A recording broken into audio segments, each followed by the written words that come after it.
All right, I want to make a quick recording here. I keep getting this same question from a lot of people, and I want to just build something for you guys. Just show you an idea. So,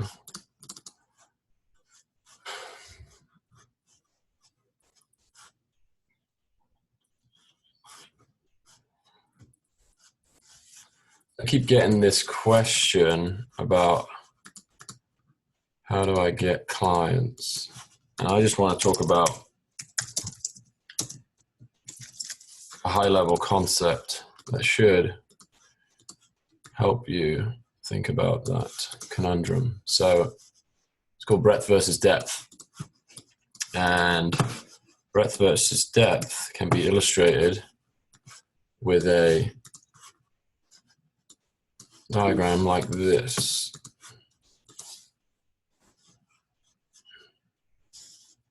This is breadth. And this is everything you're capable of is represented by breadth. So let's put that there. And then let's add another axis here and we'll call that depth. This is depth. So most people who are looking for client work or any kind of service business are spread across this top axis.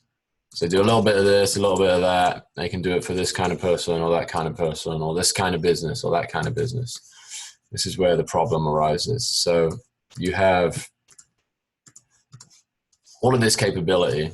I'm not doubting the fact that this is possible.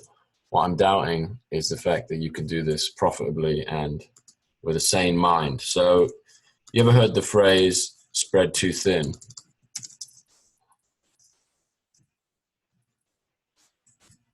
That is referring to the notion that you have too much to do, or that the things that you signed up for you can't fulfill on. You're spread too thin, you're too busy, blah, blah, blah, blah. Because you promised this person this thing, this person this thing, that person that thing, that person that thing.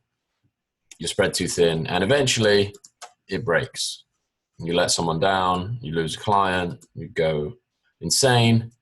One of these things happens. Okay, so this is breadth. Let's just add another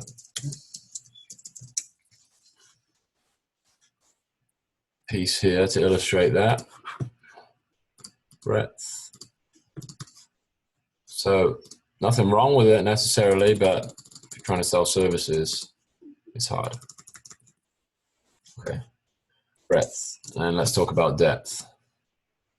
So essentially, I'm going to go one more thing about depth for a minute. So, sorry, one more thing about breadth for a minute is that you're essentially reinventing the wheel every time up here. So this is a new set of processes and assets and discussions and teams that you have to assemble to deliver on this thing, right? And then you get another client in or a new project in. It's a different set of processes, different set of people, different industry, different set of regulations to learn, different devices to design for. Whatever it is you do, this is going to be different, right? If you're operating broadly versus depth. So let's move one of these guys to here.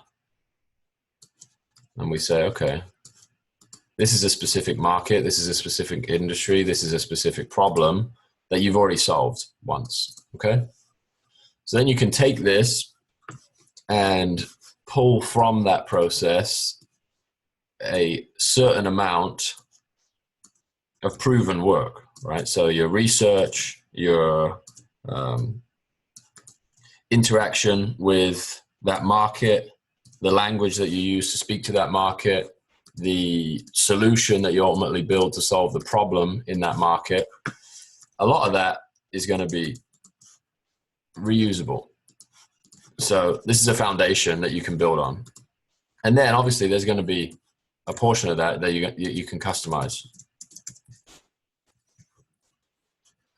So this is a way to scale and to get better at what you do. Because every time you do this process, you iteratively become a better service provider. If you're trying to iterate up here, you're just shooting the dice every single time. Until you go deeper and start to perfect that process, you're starting over each and every time.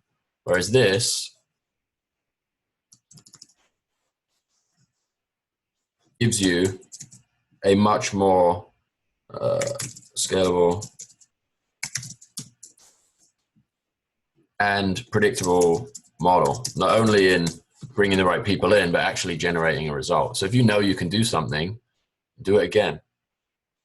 It's very simple. All right, hope that helps. Bye.